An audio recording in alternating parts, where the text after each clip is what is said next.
Hello दोस्तों, Hindi mirror पर फिर से आपका स्वागत है। दोस्तों, आज की वीडियो का जो कंटेंट है यूपीएचईएससी के जो असिस्टेंट प्रोफेसर के एग्ज़ाम की तैयारी कर रहे हैं उनके लिए है। इससे पहले लास्ट टाइम 2 वीडियो प्रोवाइड कराई गई थी आपको फर्स्ट यूनिट से संबंधित, जिसमें हमने टॉपिक लिया था आपका राष्ट्रीय मुद्दे और जो आपकी राष्ट्रीय घटनाएं हुई हैं। अब उसमें दूसरा ही टॉपिक है जो आपकी फर्स्ट यूनिट है समसामयिकी मुद्दे, जो आपका उसमें फर्स्ट टॉपिक है राष्ट्रीय और अंतर्राष्ट्रीय घटनाएं एवं मुद्दे हैं। तो राष्ट्रीय आपका हो चुका है, अब हम लेकर आए हैं आपके लिए अंतर्राष्ट्रीय। अब इससे संबंधित जो आपके प्रश्न हैं वो 47 हैं। सारे ही प्रश्न बड़े यूनिक हैं, तो इन प्रश्नों को आप बड़े ध्यान से देखिए और हो सकता है इन 47 में से आपके 2-4 क्वेश्चंस ज़रूर इस वाले टॉपिक में से बने। और आपको मालूम ही है कि आपकी जो यूनिट है 6 यूनिट में डिवाइड है। अब हमारे 30 क्वेश्चंस आएंगे असिस्टेंट प्रोफेसर के लिए, लेकिन 6 यूनिट में से इतने सारे आपके टॉपिक हैं। मैंने बताया था कि 20 के आसपास आपके जो है टॉपिक बन रहे हैं, तो 20 टॉपिक में से भी अगर वो 2-2 4-4 लेंगे तो तब आपके 30 क्वेश्चंस बनेंगे। और ये पक्का है कि हर टॉपिक में से 1-1 2-2 क्वेश्चन ज़रूर आएगा।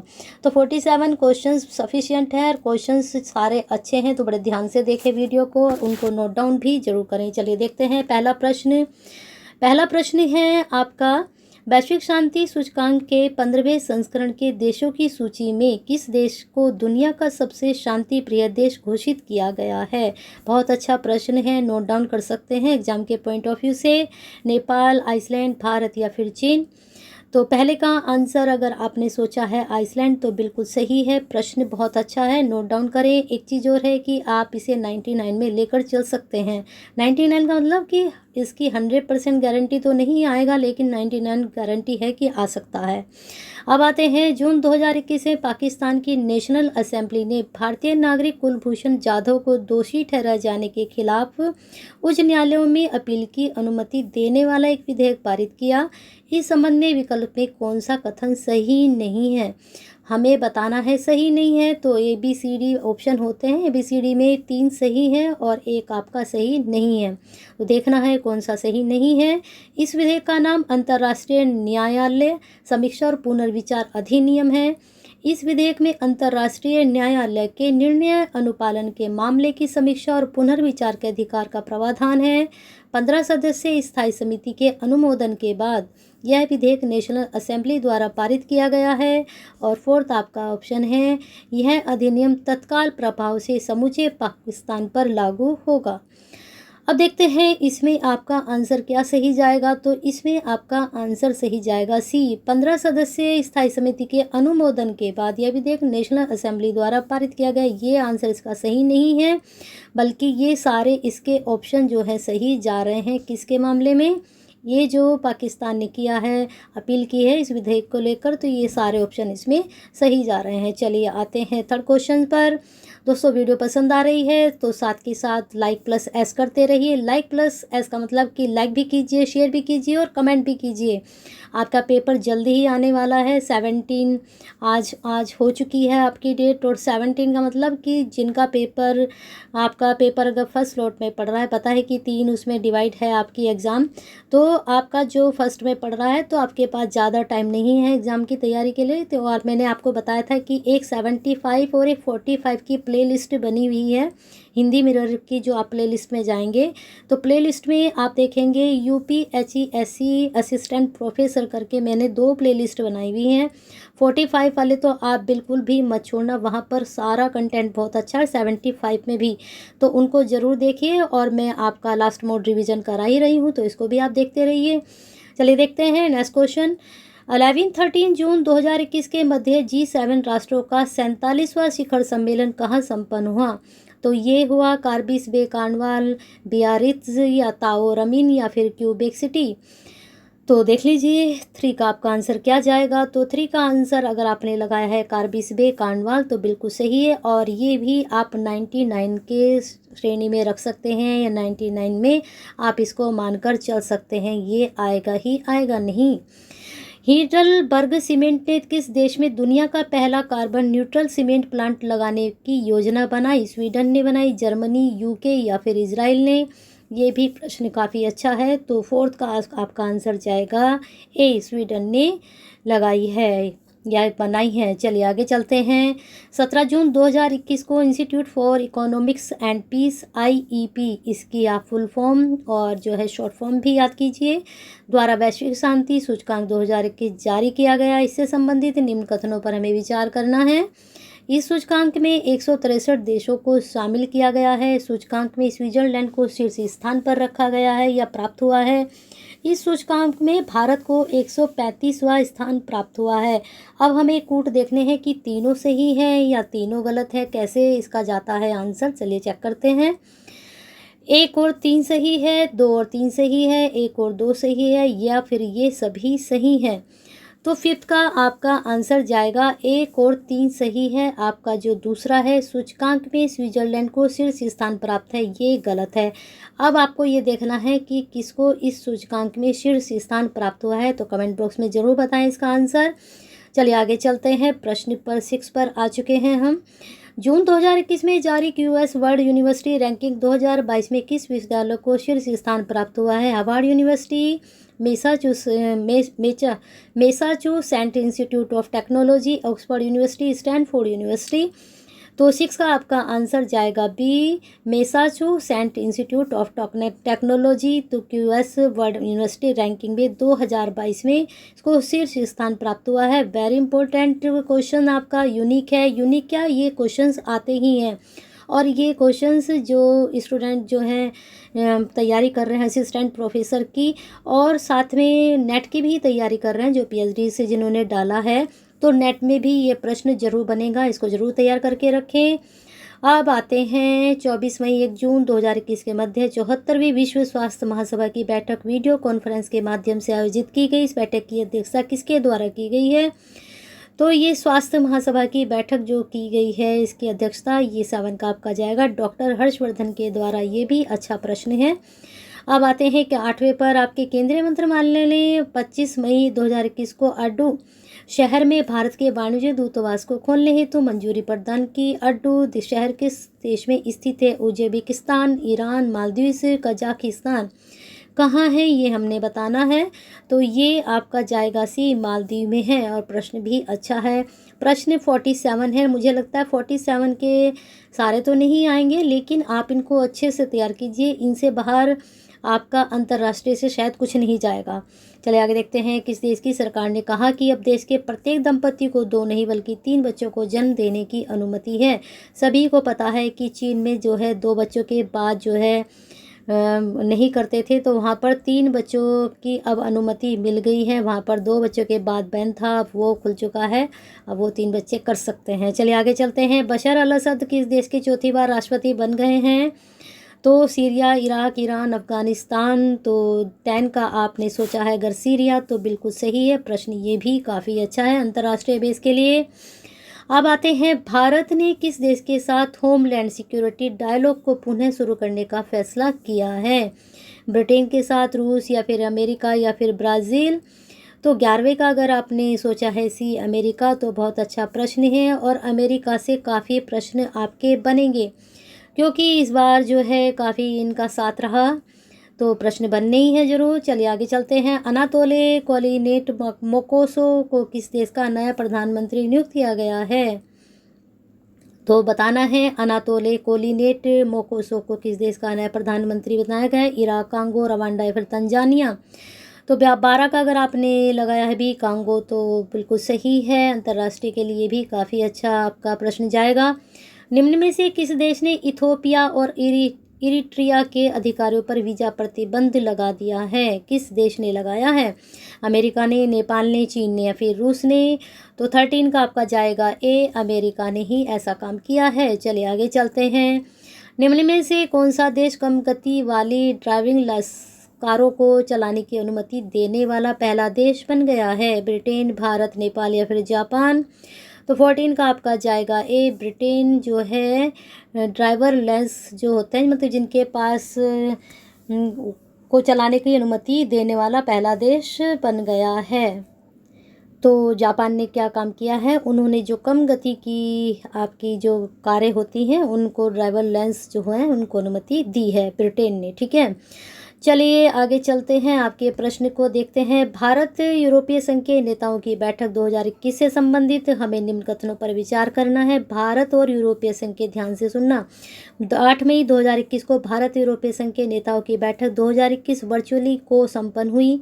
यह प्रथम अवसर है जब यूरोपीय संघ ने भारत के साथ यूरोपीय संघ +27 प्रारूप में एक बैठक की मेजबानी की है, या फिर इस बैठक का आयोजन यूरोपीय संघ परिषद के वर्तमान अध्यक्ष बेल्जियम के प्रधानमंत्री के पहल पर किया गया है। तो एक और दो सही जाएगा, 2 या 3 सही जाएंगे, एक और 3 सही जाएगा, या फिर ये सभी सही जाएंगे। तो हमें देखना है इस प्रश्न के, ये 15 के तीनों सही जा रहे हैं या फिर आपका 1-2 सही जा रहा है, तो देखना है। तो 15 में आपका जाएगा एक और 2 सही है, तीसरा आपका सही नहीं है। तो 8 मई 2021 को भारत यूरोपीय संघ के नेताओं की बैठक 2021 के वर्चुअली को संपन्न हुई, और यह प्रथम अवसर है कि जब यूरोपीय संघ ने भारत के साथ यूरोपीय संघ +27 प्रारूप में बैठक की मेजबानी की है। प्रश्न बहुत अच्छा है, बन सकता है एग्जाम में। चलिए आगे जाते हैं। किस देश ने संयुक्त राज्य अमेरिका, कनाडा, नॉर्वे और कतार के साथ नेट जीरो प्रोड्यूसर्स फोरम में शामिल होने की घोषणा की है? सऊदी अरब ने, संयुक्त अरब अमीरात ने, या फिर इराक ने, या फिर वेनेजुएला ने? तो बताना है किसने प्रोड्यूसर्स फोरम में शामिल होने की घोषणा की है। तो 16 का आपका जाएगा ए, सऊदी अरब ने। ठीक है, अब आते हैं आगे 17 पर। अमेरिका के किस प्रांत में हार्ट बीट बिल नामक एक विवादास्पद विधेयक पारित किया गया? मैंने कहा ना, अमेरिका से काफ़ी प्रश्न आपके बनेंगे। तो 17 का आपका जाएगा ए, टेक्सास। ठीक है, विवादास्पद विधेयक पारित किया है तो ये है टेक्सास। चलिए आगे चलते हैं। किस देश ने इबोला वायरस रोग के 12वें प्रकोप की समाप्ति की घोषणा की है? घाना ने, गाम्बिया ने, कांगो ने, नाइजीरिया ने? तो यहाँ पर 18 का आपका आंसर जाएगा सी, कांगो। लोकतांत्रिक गणराज्य है ये, इसने क्या किया है, इबोला वायरस रोग का प्रकोप को उसने समाप्ति कर दी है। ये एग्जाम के पॉइंट ऑफ व्यू से बहुत अच्छा प्रश्न है आपका अंतर्राष्ट्रीय मुद्दों को लेकर। नेक्स्ट क्वेश्चन देखते हैं। अप्रैल 2021 में किसे कोसोवा का नया राष्ट्रपति नियुक्त किया गया है? तो ग्लाउक कोंजुफुका, हासिम थासी, अल्बिन कुर्ती, वो जोसा उस्मानी साद्रियू। ठीक है, तो अप्रैल 2000 में कोसोवा का नए राष्ट्रपति नियुक्त किए गए हैं। और 19 का आपका आंसर जाएगा डी, वो सोजा उस्मानी साद्रियो को। ठीक है, अब आते हैं इजराइल के नए राष्ट्रपति के रूप में किसे चुना गया है? डेविड डियोप, इसहाक हर्जोग, रयूवेन रिवलिन, या फिर नफ्ताली बेनेट को? इतने टिपिकल नाम है इनके। चलिए आगे चलते हैं, इस प्रश्न का आंसर देख लेते हैं पहले।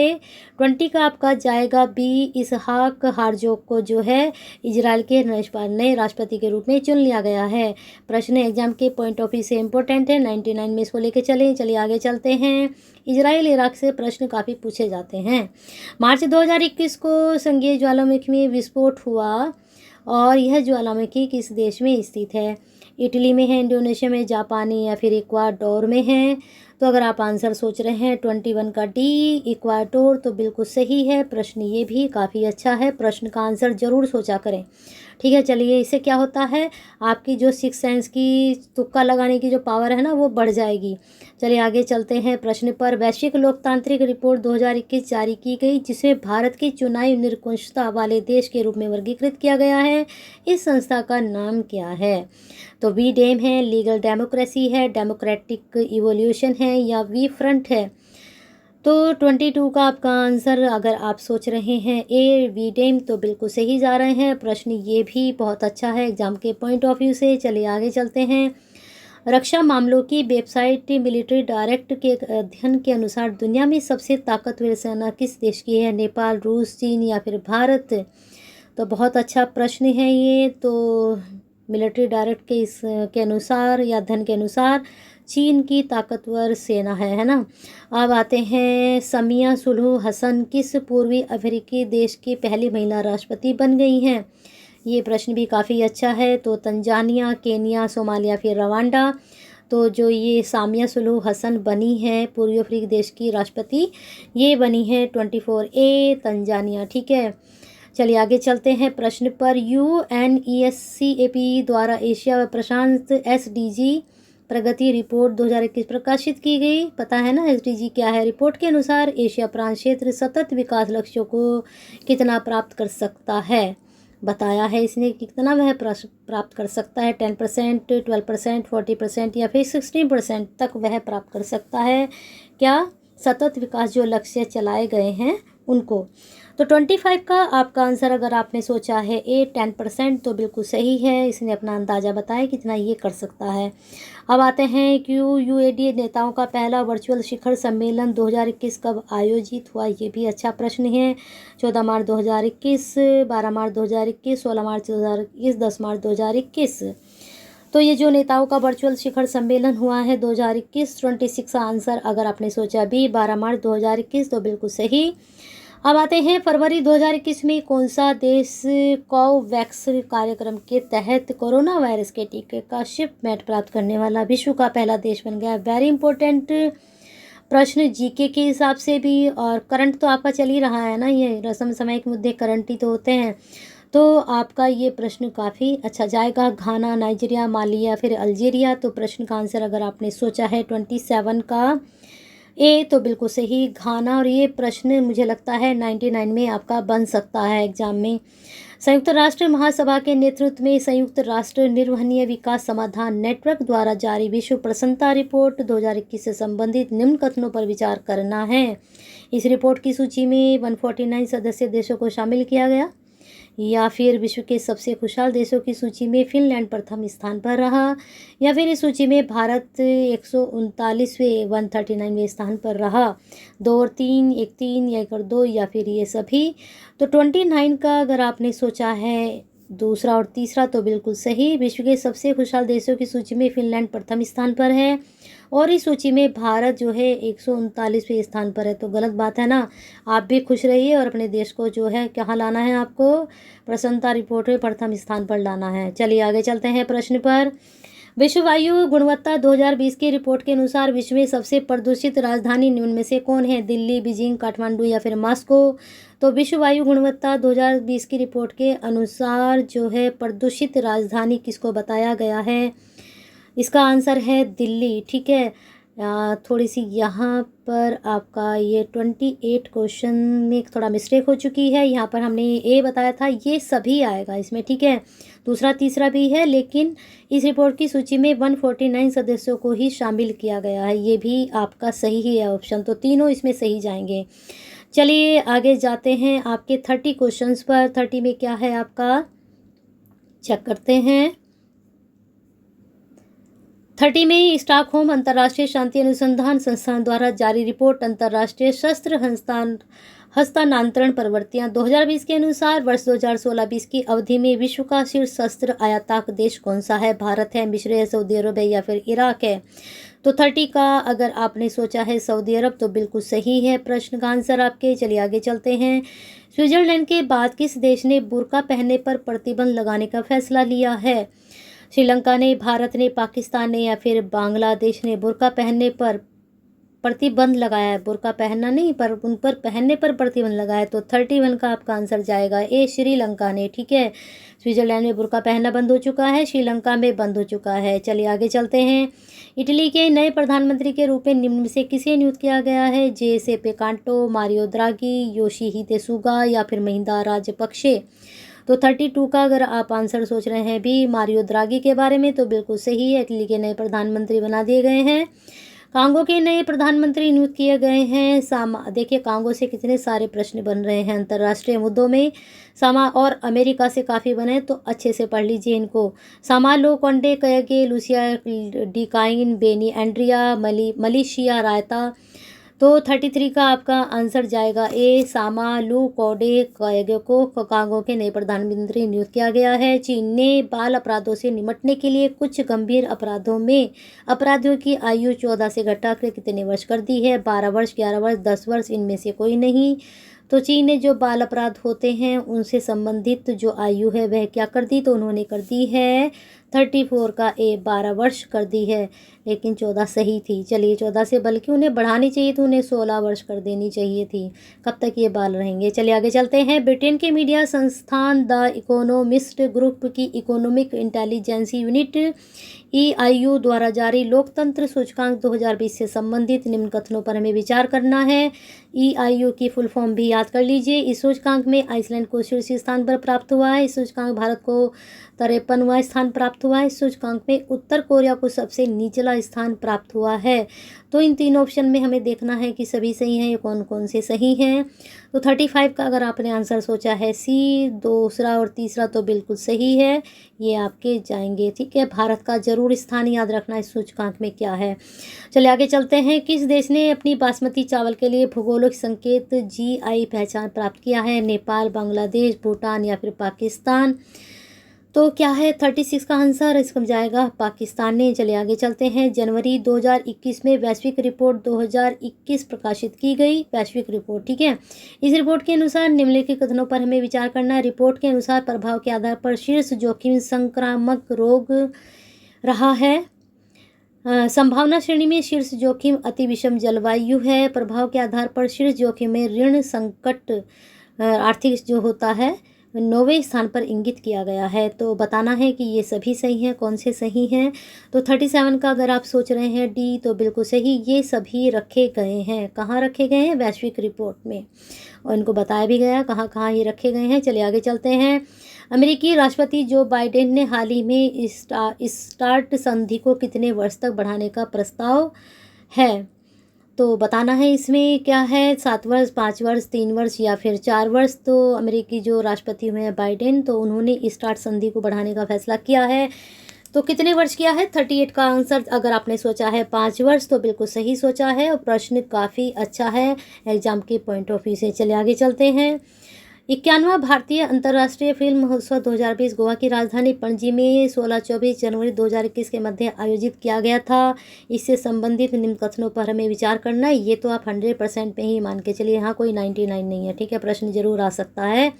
इस वर्ष इस महोत्सव का फोकस देश बांग्लादेश था। महोत्सव में द्वितीय विश्व युद्ध पर आधारित Danish film into the darkness डी फारबेडेड आर ने प्रतिष्ठित गोल्डन पीकॉक पुरस्कार जीता। अमीन नाइफे की अरबी फिल्म 200 मीटर्स की प्रतिष्ठित ICFT यूनेस्को गांधी पुरस्कार प्रदान किया गया। तो दोनों ही सही हैं या एक दो सही हैं, इसमें बताना है। ठीक है, तो देख लीजिए कौन कौन से इसमें सही जा रहे हैं। तो 39 का अगर आपने सोचा है आंसर डी, तो ये सभी बिल्कुल सही है। तीनों ही अलग अलग भी आपसे पूछे जा सकते हैं, और तीनों आपसे एक साथ भी पूछे जा सकते हैं। तो इन तीनों को बहुत अच्छे से लर्न कर लीजिए। तीनों में से कोई एक भी आपसे पूछा जा सकता है, और ये 100% में आप मान के चलें एग्जाम के पॉइंट ऑफ व्यू से। चले आगे चलते हैं। ग्लोबल फायर पावर इंडेक्स 2021 में चौथा स्थान निम्न में से किस देश को प्राप्त हुआ। भारत, नेपाल, रूस या फिर बांग्लादेश। तो ग्लोबल फायर इंडेक्स 2021 चौथा स्थान। 40 का आंसर जाएगा ए, भारत को प्राप्त हुआ है। वेरी इंपॉर्टेंट, जरूर याद करें, इसको भी नोट डाउन भी करें। फिलिस्तीन कितने वर्षों बाद, याद करने का मतलब ये नहीं कि आप इसको रटेंगे। आप तो खैर असिस्टेंट प्रोफेसर का एग्ज़ाम देने जा रहे हैं, तो आपको कुछ हमसे भी ज़्यादा पता होगा कि आपको किस तरह से इसको याद रखना है। हम बार बार किसी चीज़ को पढ़ते हैं तो वो अपने आप से ऑटोमेटिकली हमारे दिमाग में फिट हो जाती है कि हाँ ये चीज़ हमें अब नहीं भूलेंगे। तो वो हमें रटनी नहीं है, इसको बार बार सिर्फ हमें पढ़ना है। ठीक है, वीडियो देख सकते हैं बार बार, तो वीडियो देख लीजिए, प्रश्न अपने लगा कर छोड़ दीजिए, सुनते रहिए, तो आपको तभी भी याद रहते हैं। कहीं ना कहीं आपके दिमाग में ज़रूर क्लिक करेगा जो चीज़ आप सुनते हैं।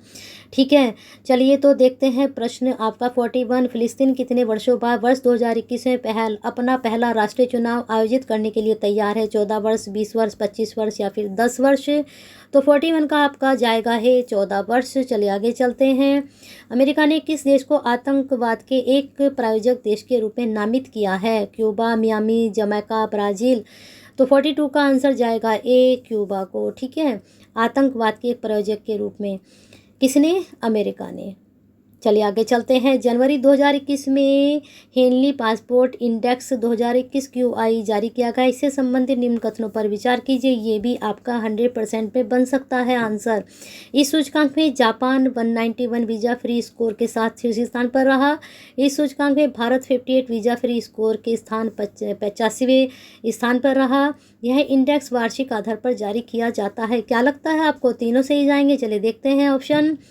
तो 1 2 2 3, केवल 3 या फिर ये सभी। तो 43 का आपका जाएगा केवल 1 और 2। ठीक है, इसमें जो है इंडेक्स वार्षिक आधार पर नहीं, यहाँ देख लीजिए 1 और 2 इसमें सही जा रहा है। दोनों को अच्छे से याद कर लीजिए, दोनों को अच्छे से पढ़ डालिए, नोट डाउन करिए, कुछ भी करिए, लेकिन इसको बिल्कुल दिमाग में सेट कर लीजिए। चलिए आगे चलते हैं। 44 अमेरिका के ओपन स्काई संधि से अलग होने की घोषणा के बाद किस देश ने भी संधि से वापसी की घोषणा की है? ओपन स्काई संधि याद रखना, ओपन स्काई संधि। ठीक है, रूस ने, जापान, चीन ने, नेपाल ने। तो 44 का आपका आंसर जाएगा ए, रूस ने। अमेरिका, रूस याद रखिएगा। किससे? ओपन स्काई संधि से।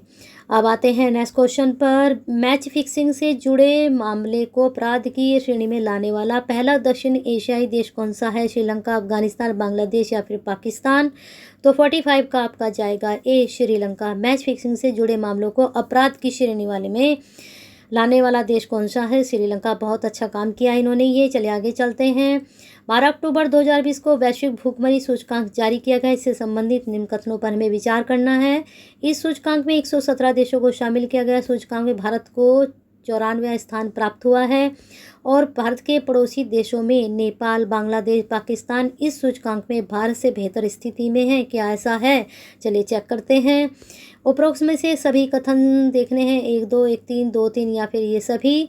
तो 46 का अगर आप लगा रहे हैं बी, दूसरा और तीसरा, तो बिल्कुल सही है। तीसरा ऐसा नहीं है कि भारत से बेहतर स्थिति में है, अब तो हमारे भारत की काफ़ी अच्छी स्थिति हो चुकी है। तो ये वाले सही हैं। 94वें स्थान पर भारत है और 117 देशों को इसमें शामिल किया गया है। चलिए अब आते हैं लास्ट क्वेश्चन। मैंने बताया था कि 47 आपके लेकर आई हूँ और आपको वीडियो देखकर लगा भी होगा कि 40 के 47 क्वेश्चंस बहुत अच्छे हैं। हमें लगेगा कि ये भी आएगा, ये भी आएगा, तो ये भी आएगा। हमें क्या करना चाहिए?